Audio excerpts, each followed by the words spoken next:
Genética bacteriana y mecanismos de la transferencia horizontal genética. Concepto de especie bacteriana. La ciencia de clasificación de los seres vivos recibe el nombre de taxonomía y atiende a dos aspectos. 1. Identificar y describir de la manera más completa posible las unidades taxonómicas básicas, las especies. 2. Desarrollar un sistema para ordenar y catalogar estas unidades. El concepto de especie actúa entonces como unidad de clasificación.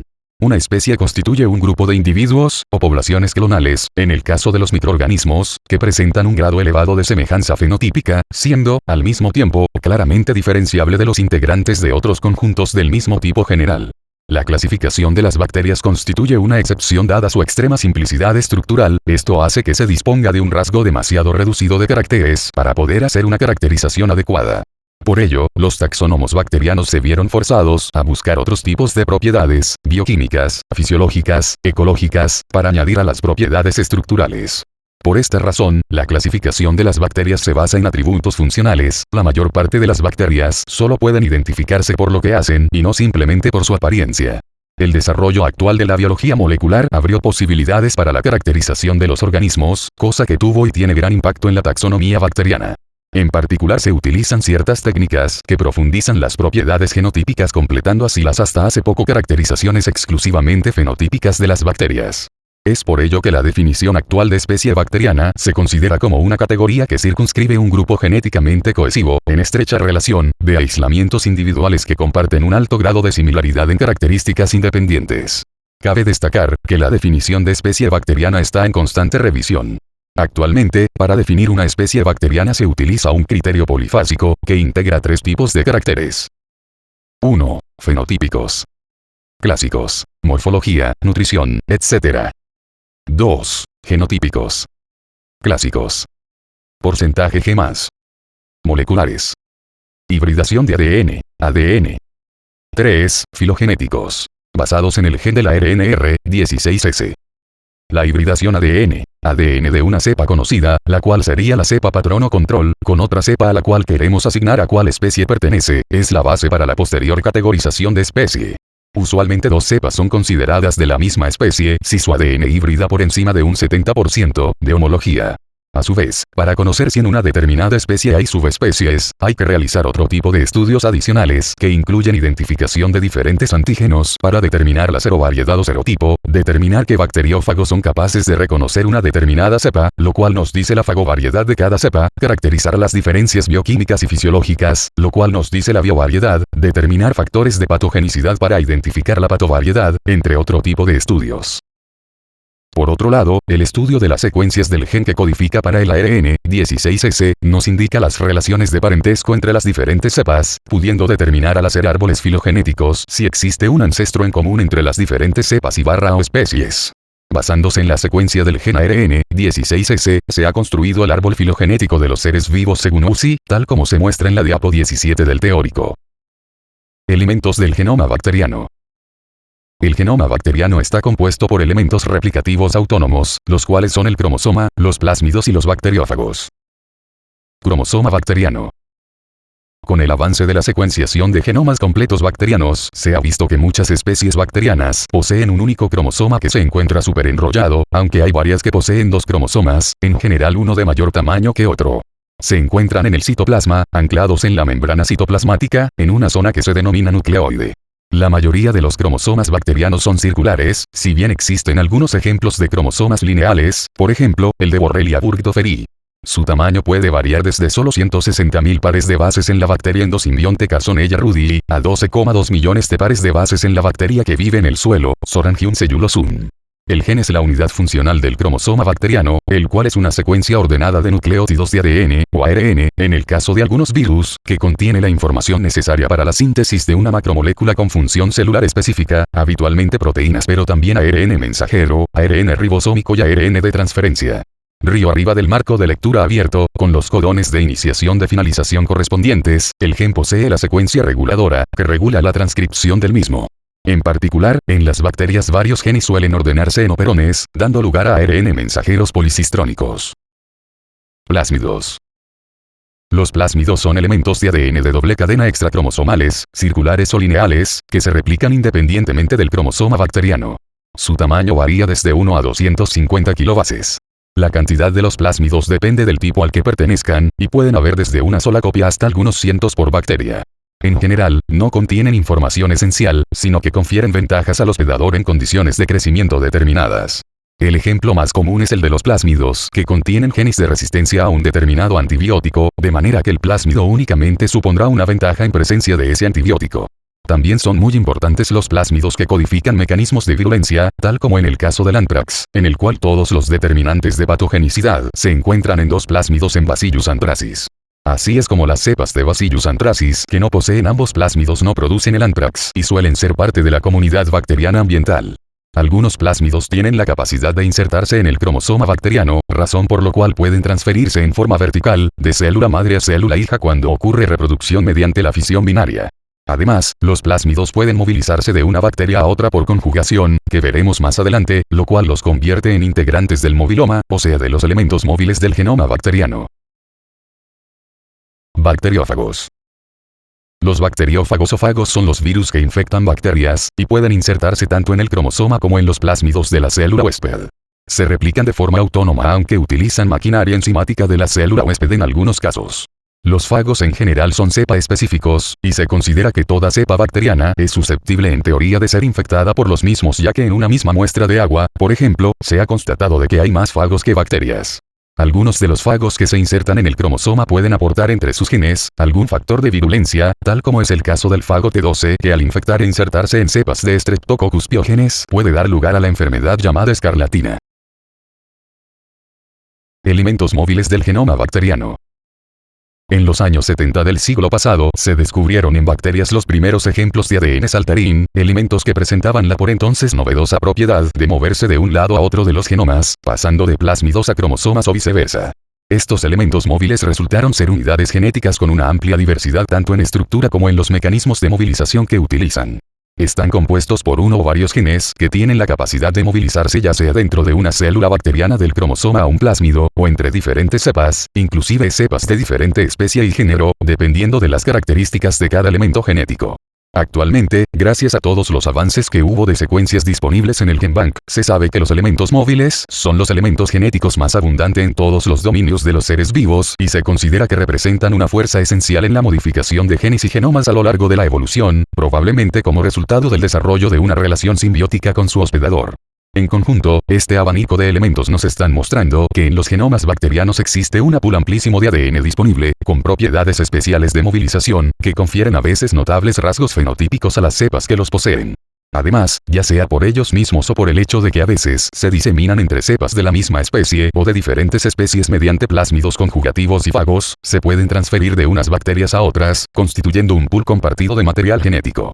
Los elementos genéticos móviles acarrean una serie de reorganizaciones en los genomas, inversiones de segmentos genéticos, deleciones, cointegraciones entre dos replicones, duplicaciones, etc. Hay que resaltar que estos elementos no son replicones, es decir, no poseen la capacidad de replicación autónoma característico del cromosoma y de los plásmidos, sino que son partes integrantes de los genomas de muchas bacterias, confiriendo plasticidad genética sobre la que pueden actuar mecanismos evolutivos. Esto hace que los genomas bacterianos, y sobre todo los plásmidos, sean relativamente dinámicos y maleables a escala evolutiva. Clasificación de los elementos móviles. Existen dos grandes grupos de elementos móviles en las bacterias. 1. Aquellos que en el proceso de transposición requieren de un intermediario de ARN y son llamados generalmente retrotransposones y 2. Aquellos que se movilizan directamente como ADN sin intermediario de ARN, entre los que se encuentran los llamados transposones. Movilización mediante un intermediario de ARN. Estos elementos genéticos utilizan un intermediario de ARN en su movilización intracelular. En las bacterias, se han identificado intrones del grupo 1 y 2 que por poseer una transcriptasa reversa y movilizarse en el genoma, son considerados, además de intrones, retrotransposones. De hecho, los intrones del grupo 2 bacterianos se consideran los precursores de los pequeños intrones nucleares de células eucariotas, de los non-LTR retrotransposones y de la telomerasa.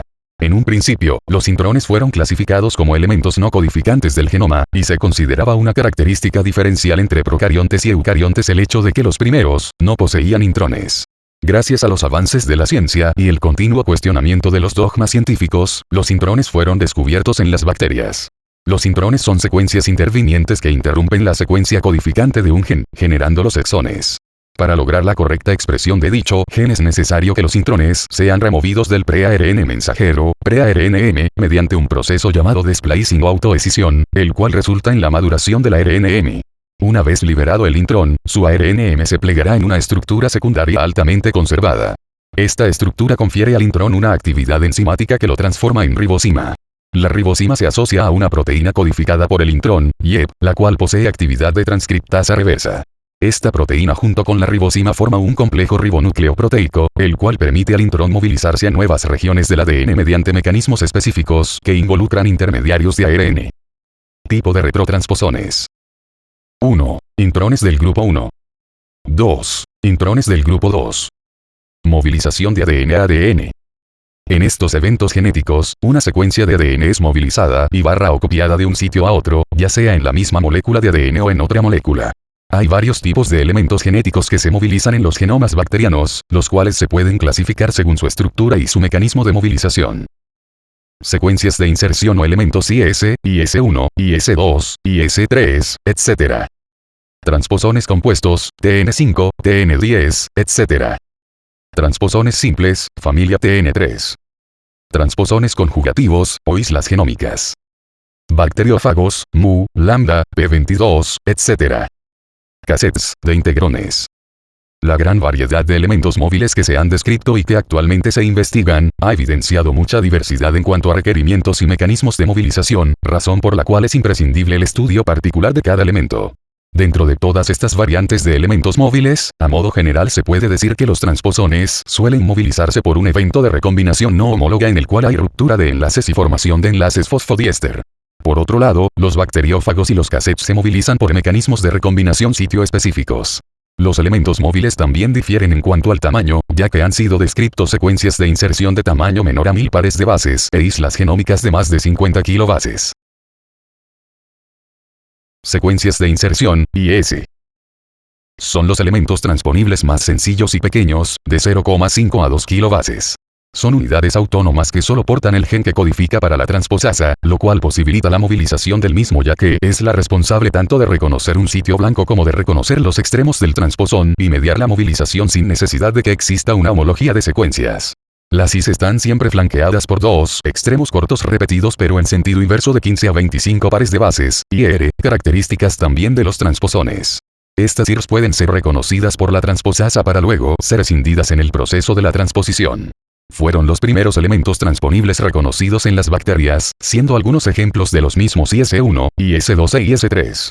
Al igual que los transposones, pueden encontrarse integradas en cualquier replicón, tanto en cromosomas como en plásmidos. A veces la transposición es replicativa y entonces una copia de la IS persiste en el sitio original, mientras otra copia se inserta en el nuevo sitio blanco. Otras veces no hay replicación de la IS, sino que directamente se escinden los extremos IR, y se libera de un determinado replicón para luego integrarse en otro. Transposones compuestos o complejos. Son aquellos transposones que portan alguna función adaptativa, generalmente un mecanismo de resistencia antibiótica, y son de mayor tamaño. Se caracterizan por poseer dos copias de secuencias de inserción que flanquean aquellos genes que codifican para esa función. Las IS flanqueantes pueden estar en la misma orientación o en orientaciones invertidas. Cada una de estas IS a su vez posee las repeticiones invertidas cortas a ambos extremos del transposón. Algunos ejemplos de transposones compuestos son el transposón TN5, formado por las IS50R, IS50L y el gen que otorga resistencia a canamicina. TN10, constituido por la IS10L, IS10R y gen que codifica para la resistencia a tetraciclinas. Los diferentes transposones difieren en el nivel de selectividad hacia el sitio blanco respectivo. Por ejemplo, el transposón TN5 no posee un sitio determinado de inserción, y por lo tanto invade diferentes lugares, en contraste con el transposón TN7, el cual es un transposón simple, que posee un mecanismo de inserción sitio específica por el cual se inserta en un sitio único dentro del cromosoma bacteriano, denominado ATT, TN7. Este tipo de transposones codifican varias adhesinas, toxinas y resistencias a antibióticos. Transposones simples o no compuestos. Son aquellos transposones que tienen largas secuencias repetidas en los extremos, entre 35 a 40 pares de bases, pero sin secuencias de inserción. Un típico ejemplo de este tipo de transposón es el transposón TN3, el cual posee un gen que codifica para una transposasa, TNP, un sitio denominado RES, sitio involucrado en la resolución del intermediario de transposición llamado cointegrado, y una recombinasa sitio específica llamada resolvasa, TNPR. Asimismo, otro representante de este tipo de transposón, es el transposón TN7, el cual posee una maquinaria de transposición más compleja y sofisticada que la del transposón TN3, ya que la misma está constituida por 5 genes, TNSA, TNSF, TNSC, TNSD y TNSE, involucrados en el proceso de transposición.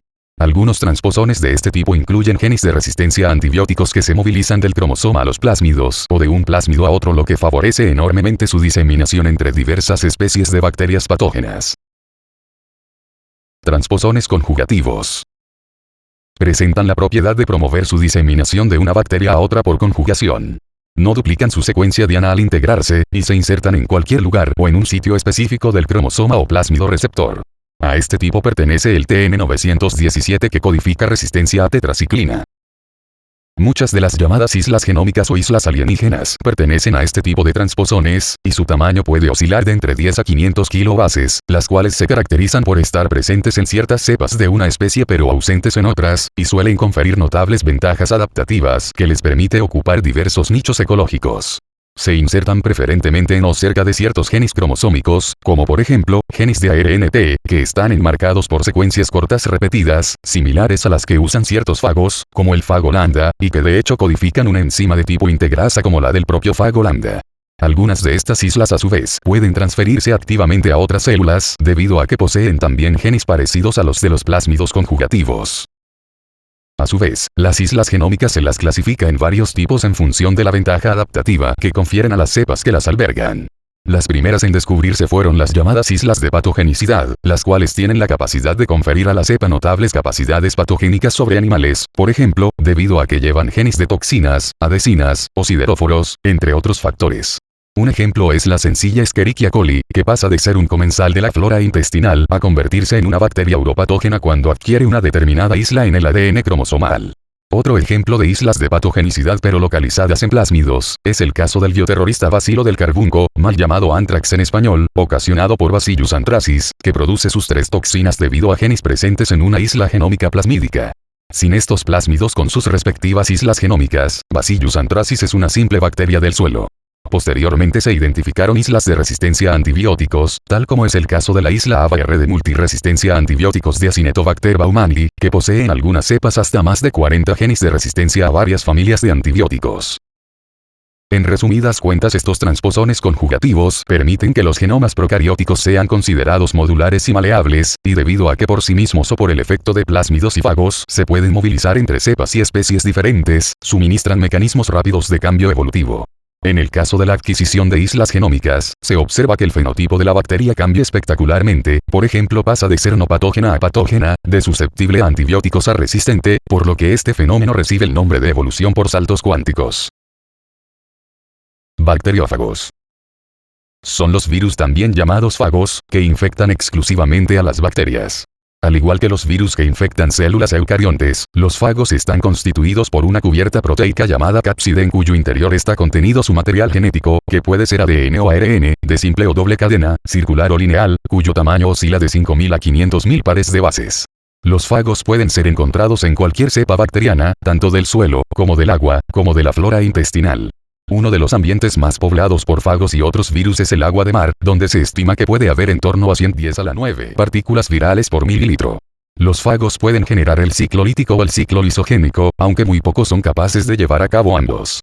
En el ciclo lítico, las células hospedadoras del fago son lisadas tras la replicación y encapsidación de las partículas virales, de forma que los nuevos virus quedan libres para llevar a cabo una nueva infección. Por el contrario, en el ciclo lisogénico no se produce la lisis inmediata de la célula. El genoma del fago se integra al ADN usualmente por un mecanismo de recombinación sitio específica, mediado por enzimas codificadas generalmente por el mismo, llamadas integrasas. Puede insertarse tanto en el ADN cromosómico o plasmídico de la bacteria hospedadora, replicándose a la vez que lo hace la bacteria, transmitiéndose así en forma vertical, de célula madre a célula hija. Algunos fagos pueden mantenerse estables en forma de plásmido, replicándose de forma independiente a la replicación bacteriana. En cualquier caso, el genoma del fago se transmitirá a toda la progenie de la bacteria originalmente infectada, y así sucesivamente. Cuando el fago se encuentra realizando el ciclo lisogénico recibe el nombre de prófago. El prófago queda así en estado de latencia hasta que las condiciones del medio se vean deterioradas, ya sea por disminución de nutrientes, aumento de agentes mutagénicos, etc. En este momento, los prófagos se activan y dan lugar al ciclo lítico que termina con la lisis celular. Algunos fagos otorgan beneficios a la bacteria huésped mientras permanecen como prófago, al incorporarle nuevas funciones a su genoma. Uno de los ejemplos más famosos es el de la cepa bacteriana inocua de Vibrio cholerae, la cual, por acción de un fago, se transforma en una cepa tremendamente virulenta que es la causante del cólera. Para entrar a la célula bacteriana, los fagos identifican receptores específicos en la superficie de la bacteria, que pueden ser lipopolisacáridos, ácidos teicoicos, proteínas o flagelos, lo cual les da mucha especificidad de infección. Por ello, cada fago solo podrá infectar ciertas bacterias según sus receptores. Cassettes. Los cassettes son los elementos móviles del sistema Integron cassette. El cassette no se moviliza per se, sino que es dependiente por completo de la integrasa del Integron, la cual es la encargada de identificar, escindir e insertar a cada cassette en un nuevo sitio. O sea que, se trata de un sistema de ingeniería genética de clonado in vivo, ancestral, en los genomas bacterianos. La estructura básica de un integrón está compuesta por 3 elementos. Un gen que codifica para la integrasa, INTL, un sitio de recombinación, ATTL, y un promotor que es el que permitirá la expresión de los cassettes que sean incorporados en la zona variable de los integrones. Los cassettes están compuestos por un marco de lectura abierto, que puede codificar para un gen de resistencia a antibióticos o un factor de patogenicidad. Río abajo del gen se encuentra una secuencia de ADN que oscila de los 58 a 141 pares de bases, llamada sitio ATTC, la cual es reconocida por la integrasa para mediar la recombinación sitio específica con el denominado sitio ATIO en otro sitio ATTC, para así incorporar al cassette dentro de la estructura del integrón y permitir la expresión de la función codificada en el cassette. Cabe remarcar que si el cassette no está insertado en la zona variable del integrón, este no se expresa ya que no posee región reguladora. Hasta la fecha hay descritos más de 130 cassettes de resistencia a antibióticos, abarcando casi todas las familias de antibióticos disponibles en la clínica, tales como beta-lactámicos, aminoglicósidos, trimetroprima, fluoroquinolonas, cloranfenicol, rifampicina, lincosaminas y macrólidos. También han sido descritos cassettes involucrados en patogenicidad, enzimas metabólicas, enzimas de restricción y de varios de ellos, no ha sido aún dilucidada su función. Actualmente, se sabe que se encuentran ampliamente distribuidos en diferentes géneros bacterianos y nichos ecológicos. Los integrones no son elementos móviles per se, ya que no tienen la capacidad de movilizarse de una región del genoma bacteriano a otra. Hay más de 2000 cassettes diferentes a nivel de secuencia de ADN.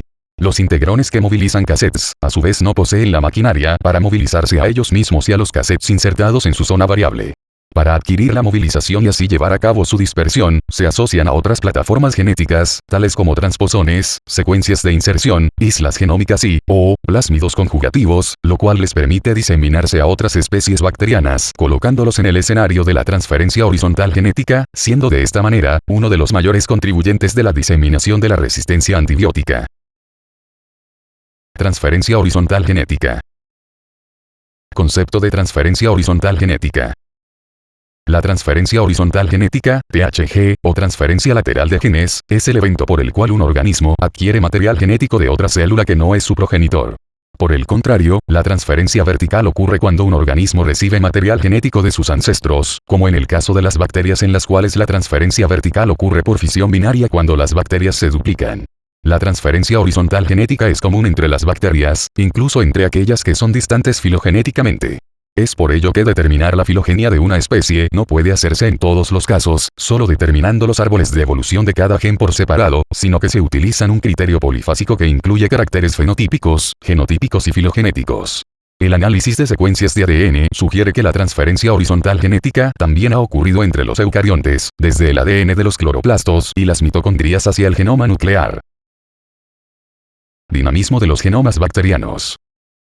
Aunque las bacterias se reproducen por fisión binaria, el cual es un proceso asexual que no deja descendencia diferente a la célula madre más allá de las mutaciones puntuales que pudieran ocurrir durante la replicación del ADN, estas poseen mecanismos para lograr la variabilidad genética que necesitan tanto para adaptarse a un entorno cambiante como para lograr diversidad genética en el proceso de especiación bacteriana. Existen varios mecanismos que determinan la adquisición de nuevos genes en los genomas bacterianos, entre ellos las mutaciones, la duplicación de genes, la recombinación homóloga, la recombinación no homóloga y la recombinación sitio específica. La transferencia horizontal genética comprende varios mecanismos que permiten la captación de nuevos genes, dando lugar a la formación de genomas extraordinariamente heterogéneos y dinámicos. Para que el nuevo gen pueda ser adquirido, es necesario que se inserte en el genoma bacteriano y se exprese. En realidad, la gran mayoría de las bacterias están modificando sus genomas constantemente, a través de estos procesos descritos anteriormente, pero no todo el ADN nuevo puede ser adquirido y mantenido. La gran mayoría de los genes que se adquieren son eliminados, o deletados, o digeridos por enzimas de restricción y utilizados muchas veces como nutriente por la célula receptora. En los últimos años, se han acumulado evidencias de que este proceso puede ser mucho más generalizado de lo que se pensaba en un principio, no estando reducido a ciertos tipos de bacterias. La transferencia horizontal genética parece haber tenido una gran importancia en todos los grupos de seres vivos, incluyendo plantas superiores y animales, al menos en las primeras etapas de su evolución. Por ejemplo, hoy día se sabe que gran parte del genoma humano está constituido por ADN de origen viral, aunque el rol a nivel funcional y metabólico de estos elementos aún se desconoce. ¿Cómo se identifica un evento de transferencia horizontal genética? Existen varios métodos para saber si un gen es producto de la transferencia horizontal genética, siendo el más usado la construcción de dos árboles filogenéticos, uno realizado con el gen del ARN, 16S, y el segundo filogenético árbol se construye con el gen incógnita. Si hay un corrimiento en la rama del segundo árbol, eso nos indica que el gen en cuestión proviene de otra especie. Genoma core y genoma flexible o accesorio. A partir de la observación de una inconmensurable diversidad y abundancia en el repertorio génico en los genomas secuenciados, inclusive al considerar bacterias de una misma especie, se ha desarrollado el concepto de pangenoma, el cual corresponde al total de elementos genéticos que componen el genoma de una especie. El pangenoma se considera que consta de dos partes. El genoma core, constituido por los genes presentes en todos los individuos de la especie, o al menos de la cepa analizada, y el genoma flexible o accesorio, el cual puede estar presentes en un solo organismo de una especie. Mientras que el genoma core puede ser base de una taxonomía, el genoma flexible le otorga a la bacteria características adaptativas excepcionales. Un ejemplo muy interesante es el caso de Escherichia coli, una bacteria que pasa de ser comensal de la flora intestinal a uropatógena o causante de infecciones entéricas. El genoma core de esta especie, que en base a la secuencia de 4 genomas en el año 2006 se consideraba que era cercano al 40%, se vio que al aumentar el número de secuencias, en el año 2010 con 20 genomas secuenciados, se observó de que el genoma core era tan solo del 11%. Es decir, los 20 genomas de esta especie solo comparten 11% de los genes, mientras que el 89% restante corresponde al genoma flexible. Mecanismos de la transferencia horizontal genética. Se reconocen 5 eventos involucrados en la transferencia horizontal genética: la teoría endosimbiótica, la fusión de células, la transformación, la conjugación y la transducción. Estos tres últimas son eventos característicos de las bacterias. Teoría endosimbiótica. En 1883, el biólogo alemán Andreas Schimper propuso que la capacidad fotosintética de las células vegetales podía proceder de cianobacterias aún presentes en la naturaleza y con iguales capacidades. A principios del siglo XX, en 1909, el ruso Konstantin Semerezhkovsky presentó la hipótesis según la cual el origen de los cloroplastos tendría su origen en procesos simbióticos. Más recientemente, fue Lynn Margulis quien propuso la endosimbiosis seriada como mecanismo de evolución en los seres vivos. La teoría endosimbiótica describe una serie de pasos en los cuales unas células procariotas, ya sean eubacterias o arqueas, se convierten en células nucleadas constituyentes de todos los pluricelulares mediante incorporaciones simbiogenéticas. Según la estimación más aceptada, hace 2.000 millones de años, la vida la componían multitud de bacterias diferentes, adaptadas a los diferentes medios. Hoy se conocen más de 20 metabolismos diferentes usados por las bacterias frente a los dos utilizados por los pluricelulares. El aeróbico, que usa el oxígeno como fuente de energía, único metabolismo utilizado por los animales, y la fotosíntesis, presente en las plantas. Tal variedad de mecanismos revela los cambios drásticos a los que las bacterias se tuvieron que enfrentar y su capacidad para aportar soluciones a esas dificultades. Según esta teoría, la primer célula eucariota de la Tierra, aquella de la que provenimos los animales, las plantas y los hongos, se formó mediante la fusión seriada de 3 procariotas preexistentes. Una de estas procariotas aportó la base de los microtúbulos, otras ciertas capacidades metabólicas peculiares, y la tercera, que se sumó más tarde a las otras dos, se convirtió en las actuales mitocondrias. Esa célula eucariota primigenia empezó a proliferar hasta que sufrió un evento endosimbiótico más, al incorporar una cianobacteria, la cual la proveería de los futuros cloroplastos. La disponibilidad actual de secuencias ha corroborado esta teoría, ya que se ha identificado el pasaje de genes de bacterias, posiblemente de las protobacterias que dieron lugar a las mitocondrias, y de las cianobacterias que dieron lugar a los cloroplastos, al genoma de la célula eucarionte actual. Fusión celular. Este mecanismo es propuesto entre las arqueas, y entre arqueas y bacterias, dando lugar al pasaje de ADN de una célula a otra. Actualmente hay evidencia del intercambio de información entre estos dos dominios, en particular entre organismos que comparten el mismo nicho ecológico. Transformación. En la transformación, la bacteria receptora acepta moléculas desnudas de ADN que penetran por su pared desde el medio externo. El ADN que se incorpora puede ser simple o doble cadena, incluyendo plásmidos completos que pueden ser captados e introducidos a la célula receptora por un sistema de secreción de tipo 4, SST4. Estos eventos ocurren de forma natural cuando las bacterias receptoras comparten su ecosistema con una población de bacterias donadoras que muere y cuyos cromosomas o plásmidos se fragmentan. El ADN desnudo es destruido rápidamente por DNasas, que son enzimas muy frecuentes en muchos medios, por lo que la probabilidad de que ocurran transformaciones naturales es pequeña.